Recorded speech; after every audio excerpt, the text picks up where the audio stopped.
Okay, thank you. Now the system is on again. And hello to Mr. Eric Rao in Amsterdam, Netherlands.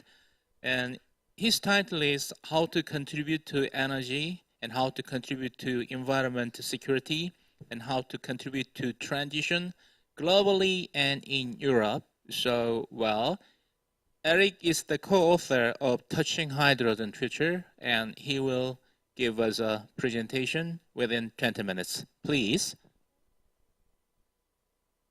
Thank you. So it's a pleasure and honor to be here at the conference, even though virtually. My name is Eric Raku. I'm today here in my capacity as initiator and course of Touching Hydrogen Future. I will talk about hydrogen as an example of a way addressing climate and energy security issues. Few words, you're most welcome to connect on LinkedIn to me. On my background, I'm specialized in energy policy, but also, as I mentioned, initiated the book that has been now read in over 120 countries. And one personal thing of interest, we are now thinking of edition 2. So, and we would particularly like authors who are interested to write about Korea come forward. So there is an email here. Do contact me to discuss this if you are interested. Now, what is the big picture, the world we are today? Energy and the climate are still both important. And from the perspective, I, as a specialist working globally in hydrogen markets, which are part of energy transition, volatility is indeed the new normal. If we look to why low carbon hydrogen, green hydrogen, pink hydrogen, all of those colors are so interesting, it is because globally we indeed did sign a Paris Agreement, and we have an issue which hydrogen can be part of solution. Yeah, and it was very nicely outlined by one of the previous speakers. There are conceptually indeed 4 ways to address the net zero challenge. It is change our way of life. It is energy efficiency. It is finding alternatives, and that is where low carbon hydrogen comes in. And then it's carbon offsets or carbon capture. Europe is doing all 4. I think that is an interesting concept. And that's why also, because of the Green Deal and commitment, Europe is a very interesting market to invest. So why hydrogen? Well, it's a key climate measure. We see improving economics, and there is a strong policy push. Let me unpack some of those things. So, key climate measure, if one starts introducing some policy push, for example, carbon pricing, an EU emission trading scheme is an example, but we obviously see also globally in countries like China, carbon markets being introduced. Then one does see in the abatement curve that after direct electrification has been tried, due to its properties to be able to store energy, hydrogen is a very clear abatement option. On the improving economics, I would say that it's not just about what is the current value. It is also about what is it that we want to pay as green premium in the future. So one of the speakers says, why would I change if the cost of my current alternative using oil and gas is cheaper? Let me tell you a small story.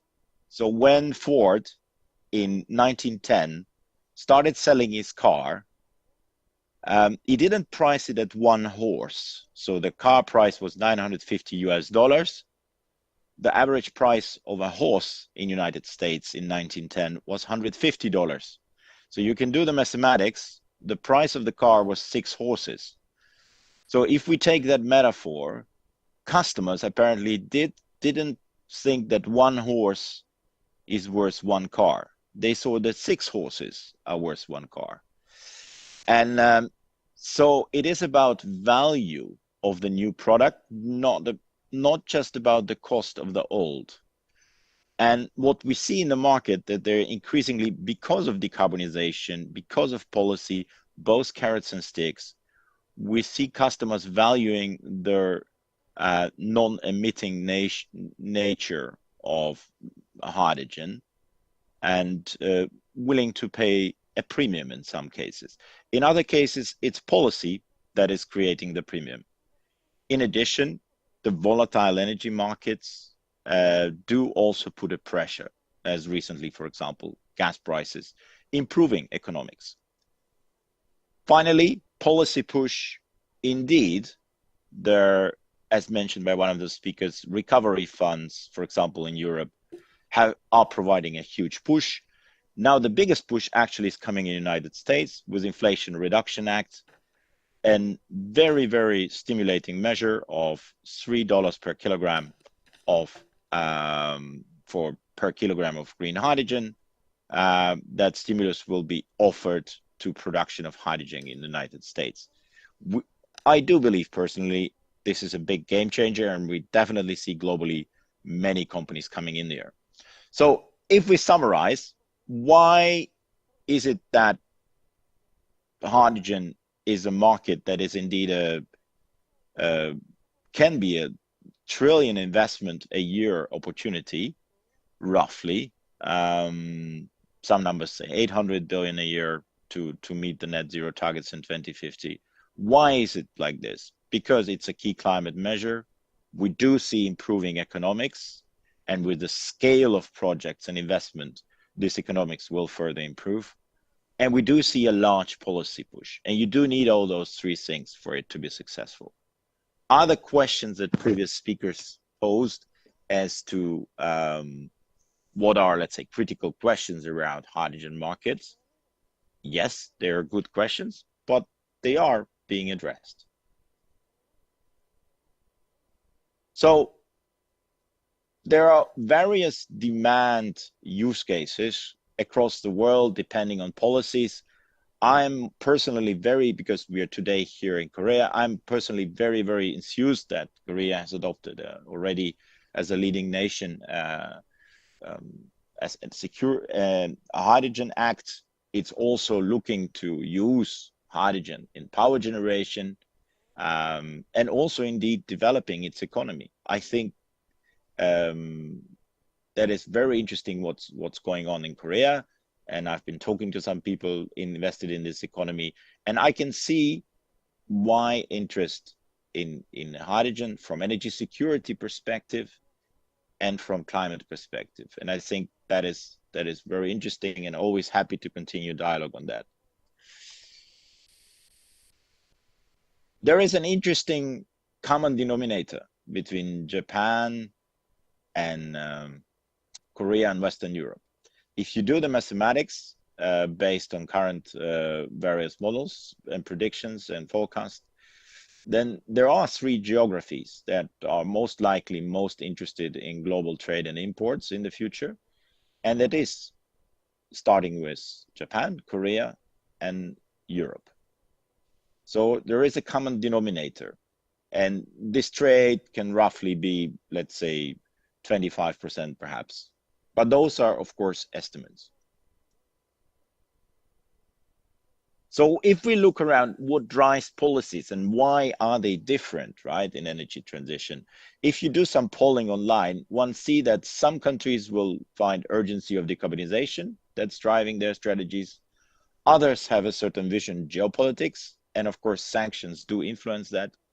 And that is, as one of the previous speakers said, an example where the global trade of natural gas totally changed, with the events and war between Russia and Ukraine. Is there Import urgency, yes, in some countries, definitely. What I'm very positively surprised by is what I saw in numbers, for example, that Korea plans to import 80% of its hydrogen, according to some of the documents, by 2050. Europe, in its recent REPowerEU plans, takes a balance of 50-50, 50% domestic production, 50% imports. So you see various comfortability level with reliance on global markets. Policies are different. You can structure them. What I think is interesting, if you look to the way policies are structured, that we don't really globally yet have an auction mechanism which matches supply and demand for hydrogen. I think there is definitely an opportunity there. And we see some mechanisms, and I think Europe is an example of this with the H2 Global, where Europe tries to find global buyers and global sellers, and through one platform, organize and bring together parties that don't know yet each other in order to make the next step in the hydrogen build-up economic. Because what hydrogen needs is indeed projects, again projects, and again projects. And from the work I do globally, I can see that it's all coming up. We've seen the first final investment decisions. Banking community is ready to invest. They're very interested. But we do need policy measures to get through the first projects so that, like 10, 15 years ago, with, for example, large-scale offshore wind deployment, the steps can be taken.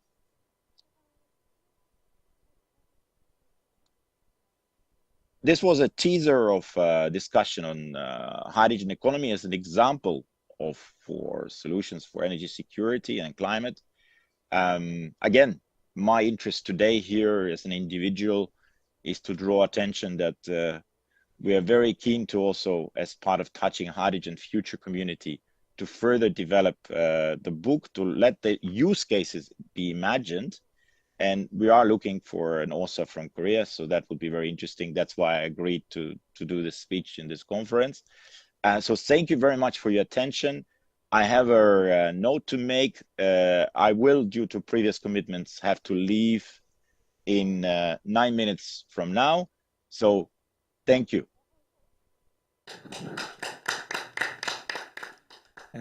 Thank you very much, Eric, for finding your time very early in the morning in your Netherlands. And we are very, very grateful that you took a chance to express your opinions and your views on hydrogen issues, which is very important in decarbonization, and also which is related to our very closely related to our theme here in this session. So as a continuation of these sessions, and I would like to pass over to our first discussant, Dr. Sim from Korea Environmental Institute. Please,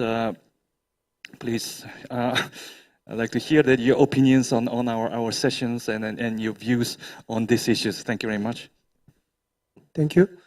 I'm Chang-Sub Sim from KEI. Actually, I'm doing a research for climate change science and air pollution, and also the like relating policy stuff. And actually, it was very interesting to hear the very nice talk, all the information from neighboring countries, the status of energy, and a lot of crisis stuff. And actually, I want to rather a little bit different aspect in terms of climate change. Probably all of here people know about the importance of the actions for climate change, but I want to address a little bit more scientifically. Actually, UN set up the goal to control the global mean temperature increase under 1.5 degree You know why? Because the rapid change of water supply and other climate impact may have through the extinction of biosphere. That's the key point we are talking about, temperature increase control. And that actually relates to, yesterday we also have the roundtable issue, but there's also closely related to the food supply stuff and also the extinctions of biodiversity. That's the key point of our effort to climate change. But there is a serious message last year. You know, the IPCC, the International Panel on Climate Change, last year report, they said there is actually 50-50 chance that the temperature increase over 1.5 degree in next 5 years, which means that probably by 2026, the temperature increase rather over our target, which means that there is actually we are already failing to control the climate change. So we have to understand because the situation is very different in 2000 and 1990s, which is already we suffer seriously, and the biodiversity and the situation is getting has a big problem now. So another concern is that for example, the sea surface temperature around Korea is already increased more than 1 degree, which means that sea surface temperature means that the heat capacity of water is 1,000 times larger than atmosphere, which means that already increased one temperature of sea surface means that we cannot go back to the status of 1990s or 2000. So now I can say we have to now not to think about response to against climate change or like a carbon trade or market or something. We have to really think about how to survive under this crisis. So this is actually I can say the scientific status of now. And so I can say maybe 2 points of actually we can survive. And first thing is we have to focus on the R&D stuff, which is really important. My R&D saying is not to like the general science, which I need to say is that the R&D for survival. So one of the example I can rather address is renewable energy. Important is a very good answer for the climate change, but I can rather address to say we have to first make a stable management of electric power supply, because our renewable energy now has no like a stable system, because renewable energy doesn't have a stable supply of electric power.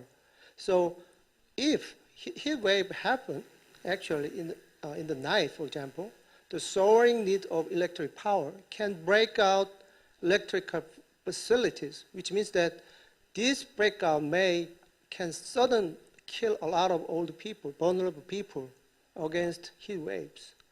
That cannot imagine how serious it will be.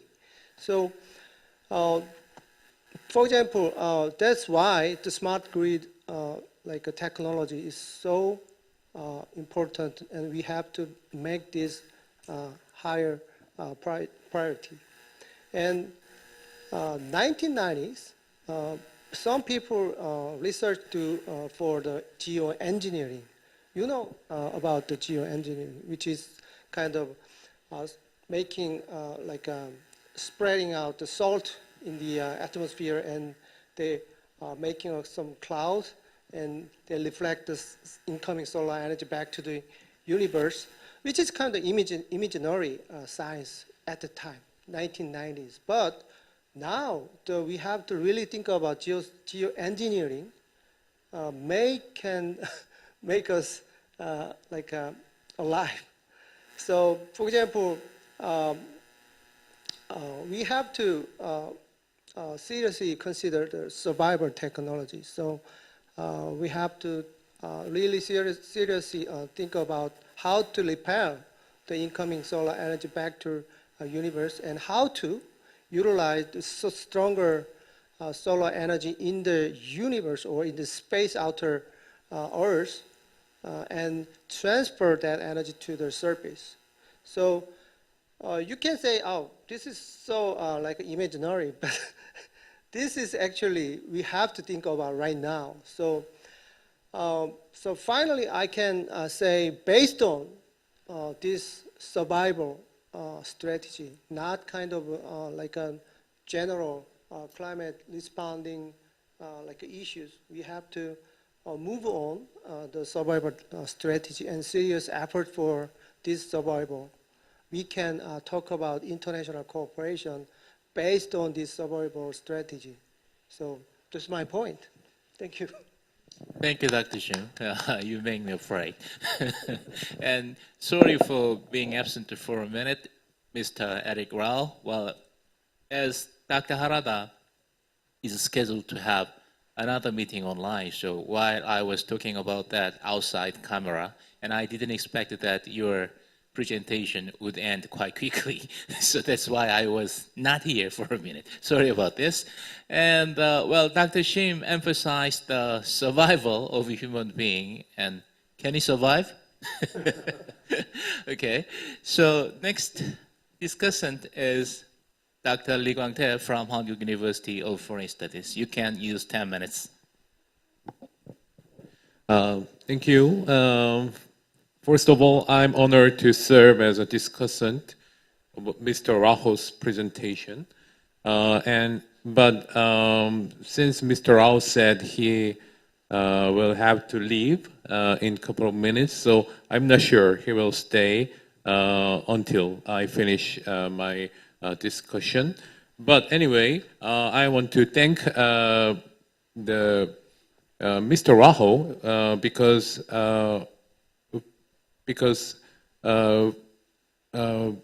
as I am serving a discussant on his presentation, I had the opportunity to read his book, Touching Hydrogen Future, and it was quite fascinating, the way of presenting new information about hydrogen-based society in the future, and as well as his passion and his colleagues' will to educate many people around the world about hydrogen economy. So as a reader of the book, I want to thank the authors, and I was quite, frankly, I was shocked, and because not just me, but I believe many Koreans still remain ignorant or dismissive of this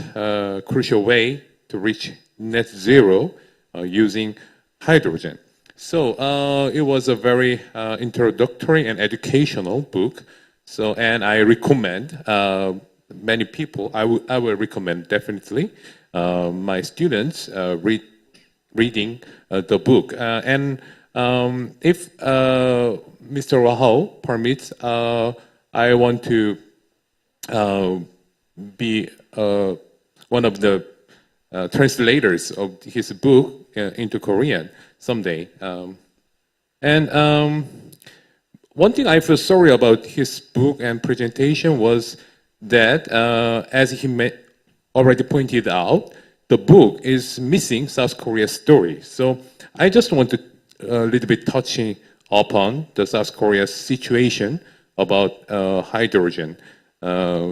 as a matter of fact, South Korea has a great potential that could contribute to developing new technologies that can help us find good answers to the questions for the better use of hydrogen. In his book, Mr. Hao asked many questions. How can we cut the price of hydrogen without relying on fossil fuel?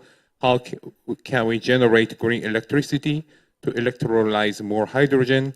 How can we increase efficiency of producing hydrogen? And what could be the ways to increase the density of hydrogen in storage, and so on and so forth. And actually, many Korean companies and government researchers in government institutions are trying their best to solve these very hard questions. And recently, we can see many news in the media that the Koreans really are achieving technological breakthroughs regarding these issues of hydrogen. And as you all know, Hyundai Motors launched hydrogen vehicles already several years ago. But one thing we should worry about is that the leadership of the Korean government and some big companies show little, if not non-interest in paying more attention to hydrogen. For example, in the National Assembly hearing last year, the CEO of POSCO, one of the biggest steel producers in the world and in Korea as well, repeated his view and the agenda of hydrogen steel making, but did not provide any detailed plan, probably because of the economic crisis these years. So we can understand that, but we hope the big companies do more. And another example is that the Hyundai also postponed its launching of a new line of hydrogen vehicles by a year or two. Samsung is in the similar situation, although it decided to enter RE100 only this September. So I think the biggest problem is not lack of ability, but lack of will. The Koreans, as a very audacious and daunting people, Koreans fear being unchanged and being left behind. So even though there are many difficult situations, economic inflations and recessions, but I believe Koreans definitely do more and to contribute to expanding the knowledge and the technology about hydrogen. So, and if Mr. Raho is still here, still with us, I want to ask him a couple of questions, but I'm not sure he's with us. He is not with us, yeah. Oh, okay, he'll have to. So I will email him. So yeah, personally. Okay, thank you. Okay, thank you very much. so, well, thank you, Dr. Lee. And I think it would be better for Mr. Rao to have a chance of answering the questions raised by Dr. Lee. Is it possible? Are you there? I'm still here. Okay. I rearranged my meeting, so please go ahead. And Okay. thank you very much for reading the book. It's I'm happy to discuss separately about translating to Korean. It's yeah, it's an interesting Yeah, offer. great. And my question was about your idea about nuclear energy. So in South Korea, we have a hot debate whether we should continue nuclear energy or we should phase out. So I think in European Union, many people have different ideas. For example, I heard that Germany already had decided to phase out nuclear power generation last year, but they just changed their mind because of the Ukraine war. So what is your take, or what do you think the nuclear power energy can play a role in expanding hydrogen economy? This is my question. Yeah, thank you. So I think when you think about nuclear energy in with all the caveats that it has, right? If we look, we should always think of next generation, where the safety issues are much more improved. And I think when we think in those terms, that is understandable that some countries in Europe are actually now taking up nuclear energy development. So we see countries like Poland, Netherlands actively investigating. So it's no longer just a traditional proponent of nuclear energy like France. Also close to European Union, United Kingdom is actively pursuing nuclear energy.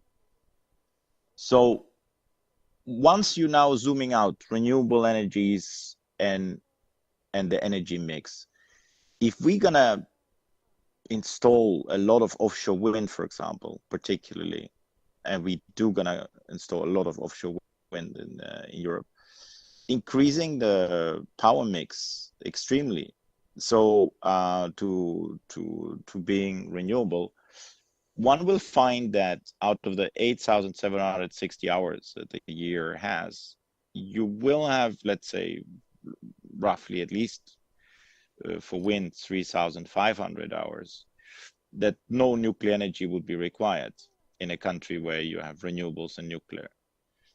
What do you then do with the predominantly baseload of nuclear energy?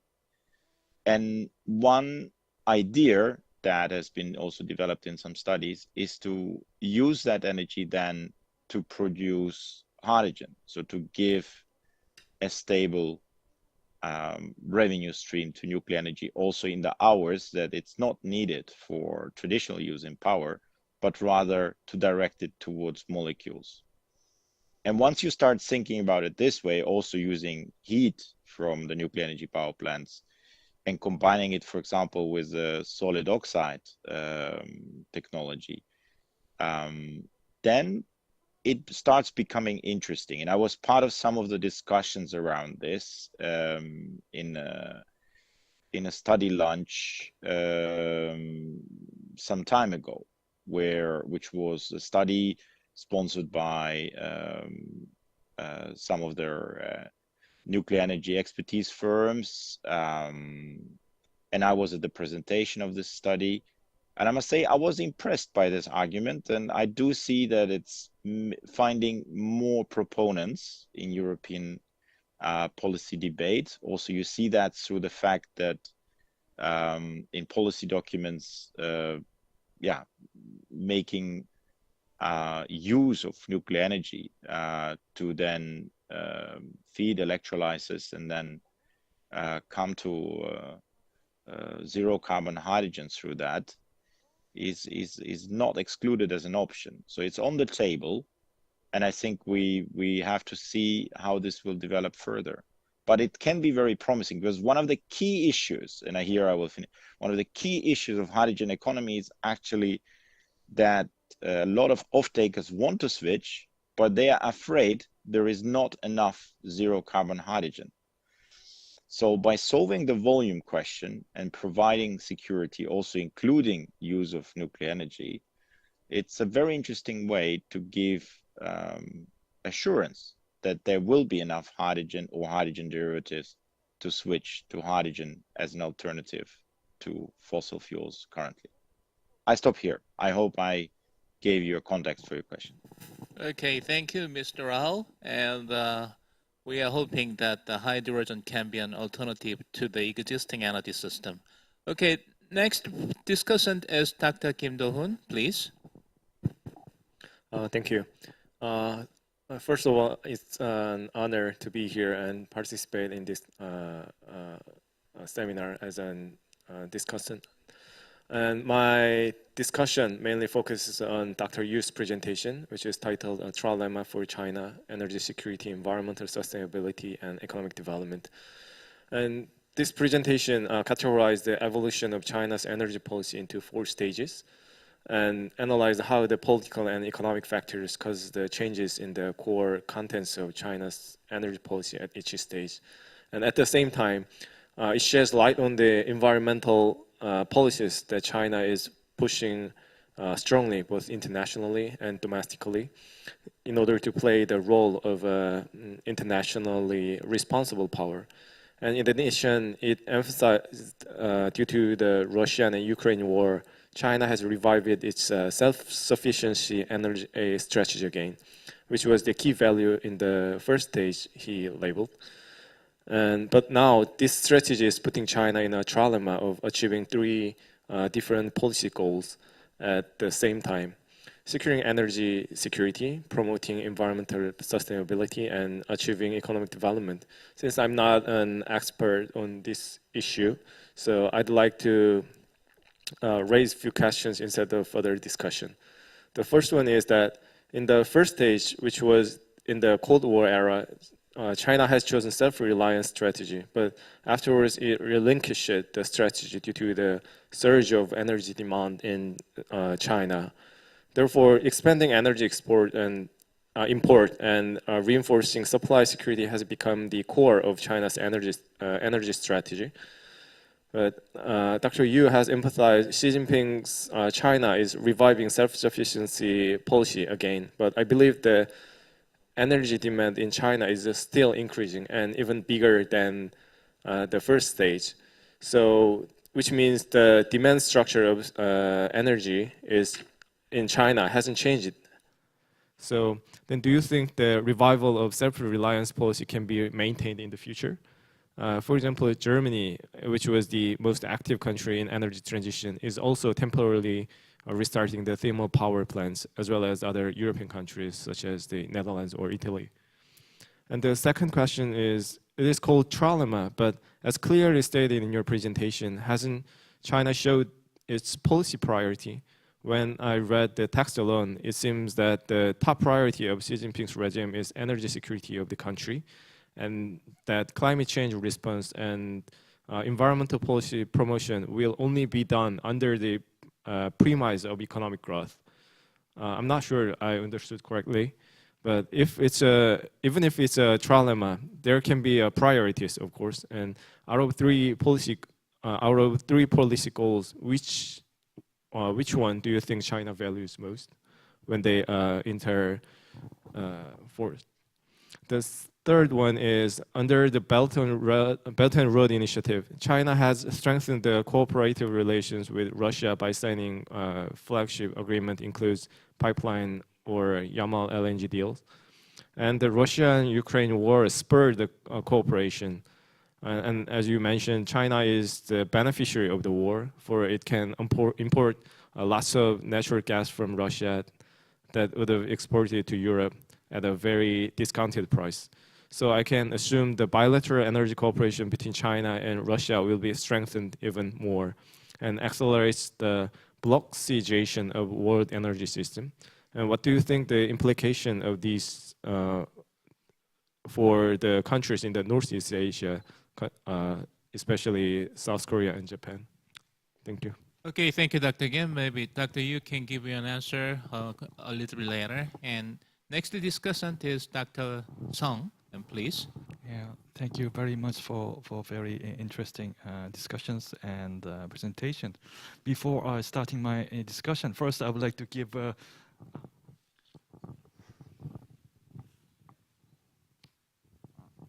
yeah, I'm starting again. Restarting, rebooting. Yeah, so before starting my discussions on this renowned presenters, I would like to give my questions first. Then I will begin my discussion. Otherwise, maybe in the end I might do not have time to ask questions. First of all, I would like to ask a question to Dr. Yu. The China is one of the leaders in the development of renewable facilities and renewable technologies and electric cars. And I would like to ask what is the driver behind this fast development of renewable machines, renewable technologies, and electric cars? It is more market-driven, or it is driven by government policy or government subsidies, or is also or a combination of these factors? Because I'm very interested, because when we see that the important products related to renewable energies is quite often is related to Chinese companies. So I would like to hear your opinion about the driver of a renewable development in China. And then secondly, before starting with my major discussion, with Zlata about Russia, I would like to ask a question to Dr. Sim, because for me it's a new area and I don't know very well about this climate issues and its atmospheric issues. I would like to ask one question to you. So I heard that there's when there's accumulation of CO2 or greenhouse gases exceeds some points, and there is no return points. I heard there are no return points, and how I would like to hear opinion about if it your prospect, your outlook or your prognosis about reaching this no return points, and when do you think it will we will reach the no return point, or do you think it can be avoided, or if we will reach the no return point without any other escape options, when do you think it will happen? Is my basic question. I don't know it very well, but I would like to listen to your opinions. Then I will start my discussion with Zlata Sergeyeva about the Russian energy. And my what is very interesting for me was the Russia is an exporter of energy products, and South Korea is an importer of energy products. But I see some similarity. I see some similar worries or concerns or issues that we need. The South Korea has to solve, and I see some common issues, which is South Korea is one of the heaviest emitter of CO2 or greenhouse gases, and also that strengthening environmental regulation, international regulation, or introduction of CBAM, yes, it's a carbon border adjustment mechanism in the European Union. Is also in Korea is a big issue, because it increases the cost to Korean exporters. So Korean companies and the government try to find a solution to how do you say that, to overcome or to solve these issues with the industry and government and interested parties. So I would like to hear that the Russian industry, Russian economy is quite largely based on an energy industry, that it needs to decarbonize to keep up export or to how do you say that, to do with the environmental regulations. And I would like to ask how not only Russian but globally the energy companies are trying to how to say solve this decarbonizing energy industry issues. So for example, that I heard the news that the energy companies are trying to decarbonize oil industry, or decarbonize oil production, or decarbonize LNG export, or decarbonize the gas industry to be more be attractive to buyers, or to be more attractive to finance institutions which finance all the energy project, or to be more how do you say that, more to attract more financing and get access to buyer market is my question, and I will continue my discussion. I studied now, but I'll be very short. Yeah, I'll finish in. I ask question for 5 minutes, so I will do my discussion within 5 minutes to be on time. After reading our discussion, Ms. Zlata gave us the article. I also began to study about this theme, and I found some interesting facts that Russia is one of the countries. Russia is the country which suffers most from climate changes. Actually, yeah. Maybe not the maybe if not the most, one of the most, because I have found out that the climate change are happening the fastest in the Arctic region in the world. which is the large territory of Russia is in the Arctic region, and I see there's some news that because of how do you say global warming, the inhabitants in the Arctic region are suffering from climate change. For example, there's the melting permafrost in the Arctic region. Because of this, the buildings are crumbling. Or I saw the airport runways are destroyed because of the ice below the land have been melted and the airport was destroyed. Or I saw in the YouTube, I saw some houses of normal people living in the Arctic. The houses are destroyed because of a melting permafrost. And also there was some disease was spreading in the Arctic region after the dead deers, the deer which died 100 years ago was melted again, and then it was when deer came out of this ice, then they spread some disease. So I think that's also one of the reasons. And it was really interesting that Russia began to pay more attention to climate issues and to decarbonizing issues and to green industry issues as soon as the European Union have announced the carbon border edges mechanism. I didn't know about it, and it was it was really interesting for me that it was a major motivation, a very important motivation for Russia to pay more attention to the climate issues, and then also and climate is very I gave a long questions. So in order to listen to answers of answers to my questions, I will stop here, and if there will be more time later, then I will discuss more about the work of a very interesting work of Ms. Zlata Sergeyeva. Thank you very much. Okay. I think no thank you. Yeah, one simple answer to Dr. Seng's question about the motivation of driving the renewable energy in Russia is money. Sorry. Well, the last discussant, but not least, Dr. Lee Ju-sung will make some discussion. Thank you very much. Thank you very much for providing this wonderful occasion to become a discussant in front of the most prominent 4 presenters regarding energy issues. And it was very informative and insightful, so I learned very much, a lot, and it has raised so many research questions as well as so many ideas about the agenda.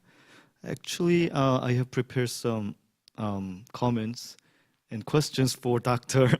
Harada, but since he's not here, I might have to skip the questions, but I would like to make a quick comments about his presentation, because his ideas caught my eyes because South Korea and Japan shares the similar ideas and similar situation or dilemma regarding this issue, because both states have geographically greater liability than chances in terms of renewable energy, because as he mentioned in his PowerPoint, solar and wind energy is limited and hydro energy is exploited, and nuclear energy, we both have hot discussions still going on in terms of politics and in terms of economic as well as social aspect.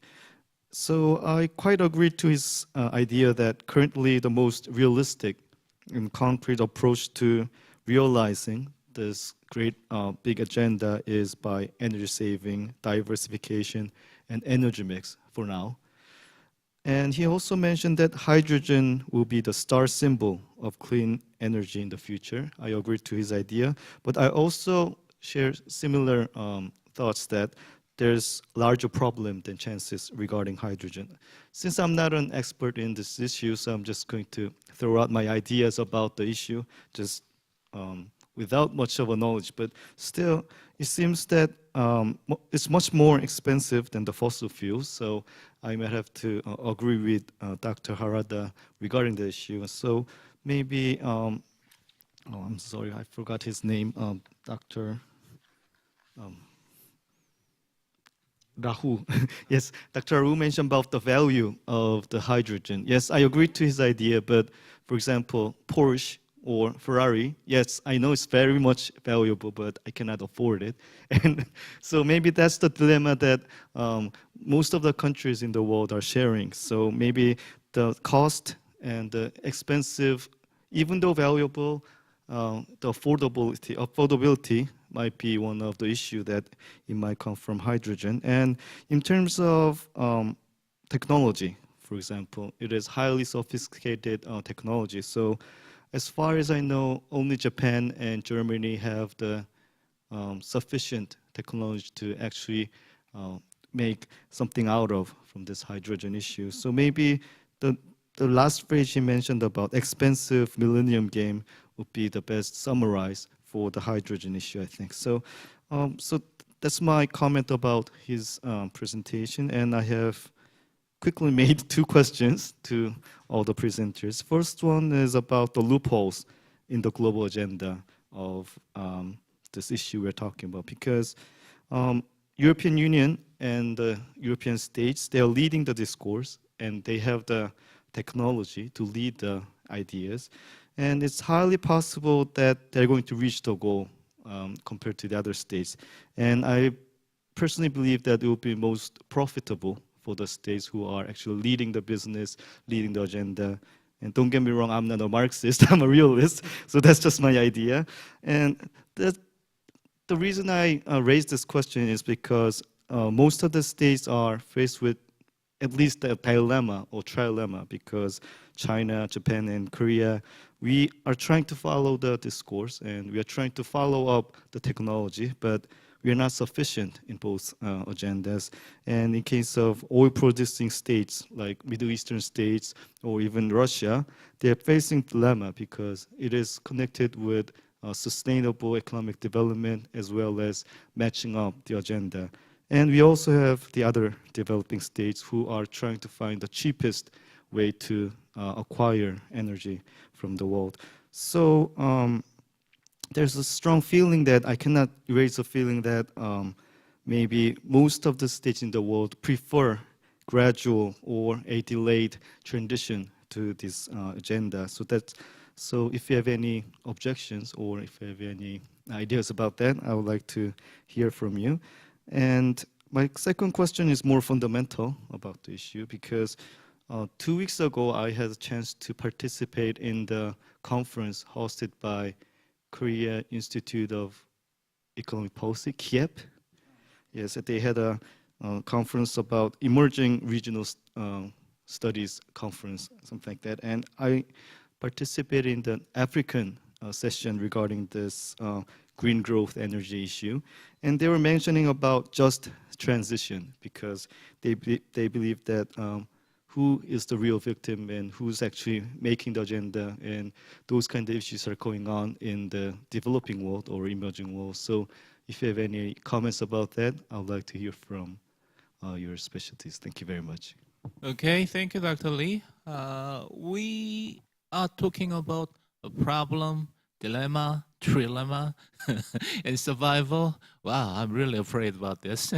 And so, well, let the two presenters can have the chances of answering the questions. So first of all, Dr. Yu. First, thank you for all the comments and the questions. Unfortunately, only 2 speakers left, so it's all on us now. I will answer Dr. Kim's question first. So the first question is about China's self-reliance strategy or the objective, and if it can sustain its growing demand for energy. I think China it is not saying that China is going to simply rely on domestic production. I mean, they will continue to import to do trade and investment overseas. But the idea here is more about they have been over-relying on foreign supplies for many years, for I think two decades and so. And that's why when the pandemic hit and when there are trade war and when there are Ukraine crisis, it is kind of an alarm call for China that they can, it is better not to rely so much on foreign supplies. And that's why they started to shift to strengthen the domestic production, kind of at least as a backup plan. So during the COVID, I mean, if you look at the capex of the state-owned company of China, they have reduced it a lot to shift their focus back to domestic, because this could be a safety net for the energy security. But of course, they can't rely only on domestic production, and that's why they will continue to do trade and things like that. But they are just going to avoid over relying on foreign suppliers. And then the second question is about the choice between, or how the priorities between energy security and climate change. To China, if you look at their policy document, actually they play a very balanced way. They just consider both are very, very important. It is not saying that they say energy security is important, self-reliance is important, and they're going to give up climate change. But I think to them it is more about a problem of when they're going to do it. It is a time issue. For climate change, we are talking about to tackle it by kind of to peak the emission by 2030 and then the neutrality by 2060. But if you look at how they address energy security, they are talking about now. Because, I mean, it is a problem of today and a problem of tomorrow. I mean, both are important, but I mean, if you have to address one, you need an order to do it. I think it is just something like this, because something is already in front of your door, but it does not mean that climate change is not important. It is very important to highlight that if any country try to kind of prioritize something over climate change and delay the energy transition, the risk in future will just hit back in a bigger way. So I mean, either way, I mean, it is a survival question, I think. And then the third question is about the cooperation with Russia. Yes, I would say that because of the Ukraine crisis, I mean, it allows China to take the advantage in this trade with Russia. So a lot of Asian countries seems to be enjoying the kind of lower price or discount price when they buy the commodity from Russia, and this have some pros and cons on the I mean, you mentioned South Korea and Japan. I don't think they are joining the other Asian countries, and this means that their share is going to be taken away by the other bigger Asian countries in this market. So let's say maybe in 10 years, if we hope that the Russian problem is solved, they get back to the international community, by that time, how much is left for South Korea and Japan? That could be a question, because the market share is already occupied by the others.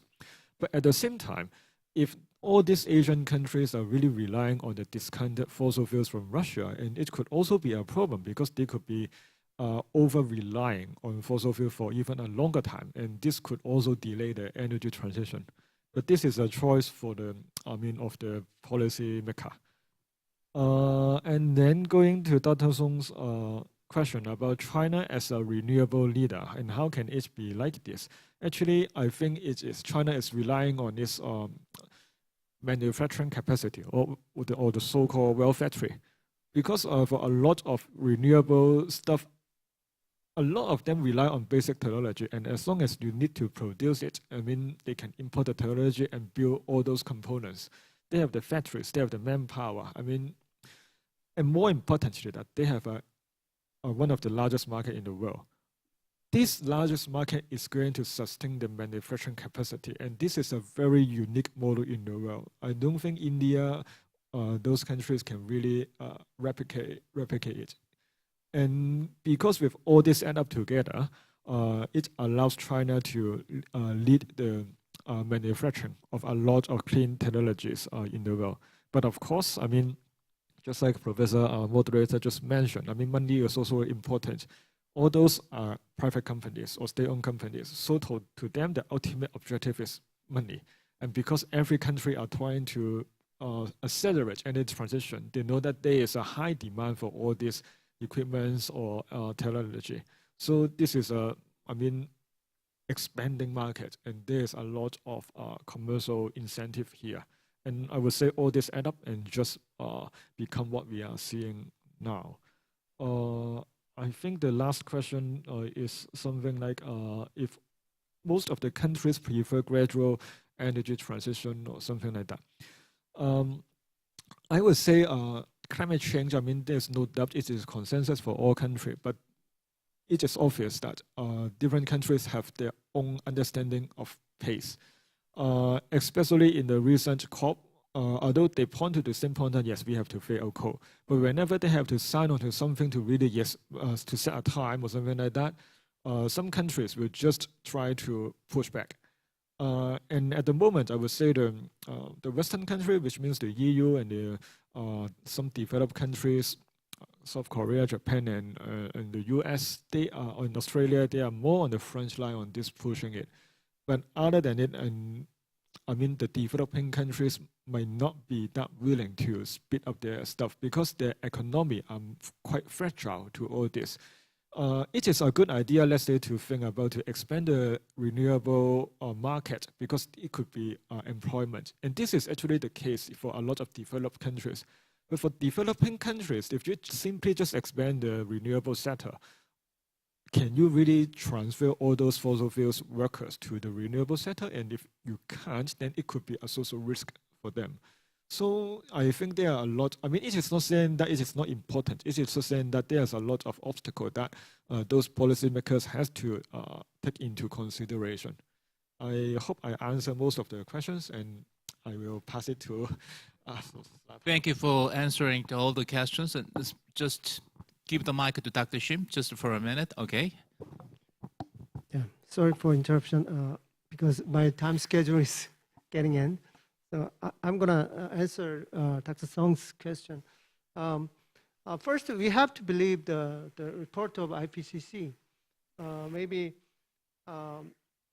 if we don't reach the carbon neutrality by 2050, probably our status could be beyond 1.5 degree, which means that actually the science paper report that Earth, our temperature commuting between glacier period and interglacier period. The temperature difference is below within 10 degree. Yeah, but if we fail to carbon neutrality and the temperature increase, beyond 2 degrees Celsius, then our status gonna be out of the status between glacier and interglacier period. And the climate scenario telling us that the worst scenario, like the BAU scenario, which telling us that the end of this the century, the Korea temperature increase is 6 degrees. 6 degrees, which is 4 times the more than the IPCC the message. So which means that we are reaching the total different planet. So the another issue is that even if we reach the carbon neutrality 2050, which means that we probably control the temperature increase below 2.0, and now we already suffer a lot of heat wave and the water cycle issues, and we are still less than 1.5 degree. So if we want to,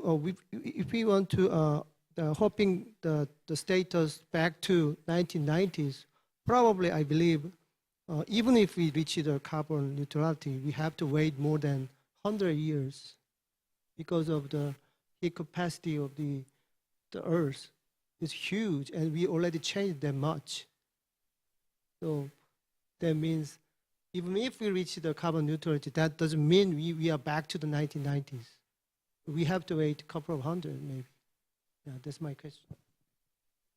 Okay, despite your busy schedule, thank you for joining us. And the last answer would be made by Ms. Sergeyeva, and you can have 8 minutes.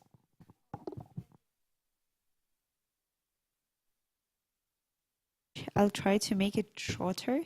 So talking about carbon border adjustment mechanism, CBM, and the cost for exporters, I should say that this issue, first, it's not only CBAM. As you know, at the end of December 2021, the European Union also proposed the legislation, the directive that would ban long-term contracts for natural gas with unabated emissions. So basically, it means that the contracts that the companies would not be able to procure like traditional natural gas with long-term contracts. So it gives the exporters two options. First, you can sell your gas on spot, or you have to cope with emissions. So together with a CBM, it actually gives a significant pressure for the carbon-intensive industries. But the outcome might be different because producers can choose different roads. The most optimistic road, and basically that's what the people, the officials who were developing this legislation were hoping for, is that the producers will decarbonize. How could they do it? There are different measures. They can increasingly rely on renewable energy sources. For example, in Russia, the steel making company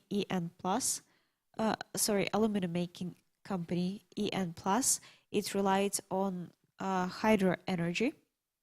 More than 98% of its energy was from hydro. And like in this way, they were able to produce green steel.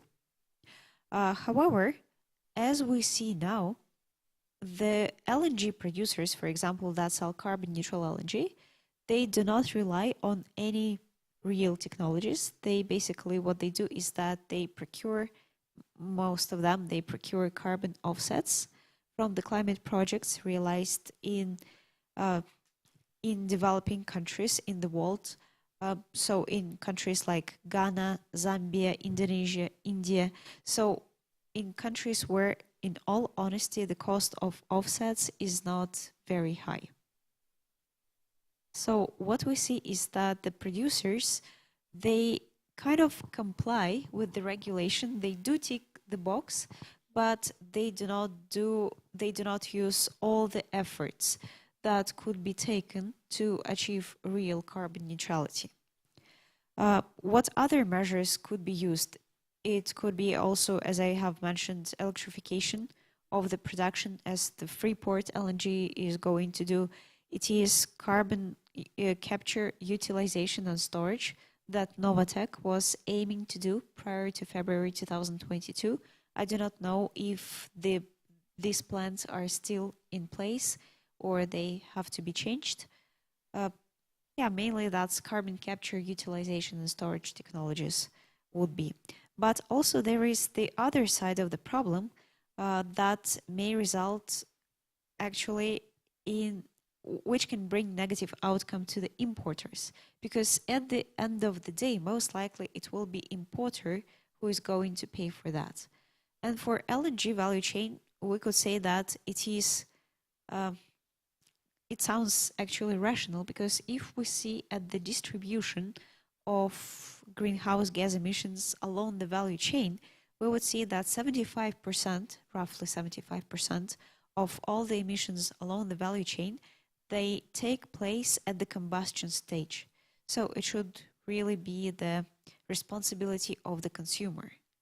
So I think that what we need to do now is that we just need to stop putting the responsibility on producers or on consumers solely. We really need to work together to accelerate the development of technologies that would really enable this carbon neutrality. Thank you. Thank you. Thank you for, well, how can I put it? Interesting presentation and nice discussion and your answers. Well, I would like to express my gratitude again to all the participants of today, especially the co-host of Busan University of Foreign Studies, Director Hwang Young-ju, and Korean Environment Institute Director Kang Taek-gu, and all the participants of today. And especially to these energy mafias from Russia, Singapore, and Saudi Arabia, and also from Japan. And if, despite your busy schedules, well, you guys decide to join the conference in person. So I really think about that. And well, we have had this kind of international conference for 3 times. The first time was in 2020, and the second conference was in 2021, and now this is the 3rd time. And I hope that we can hold this international conference again in next year. And if it is possible, I would like to invite you all the guys again, and we can meet it again. And even though it will not be broadcast lively tomorrow, but we can have another session about the energy security and environmental cooperation. So we are talking about energy security, environmental cooperation, carbon neutrality, and all the important things for the survival of the human being. And I hope that we can make a better world through the cooperation among different countries, and especially, well, with all of us. And so, well, I hope that you guys can have a nice flight to your home country, bon voyage. And I have to say goodbye to all the audiences of today. And lastly, I would like to express my gratitude to the 2 nice interpreters of today. Thank you, and thank you all. Thank you for joining us. Thank you.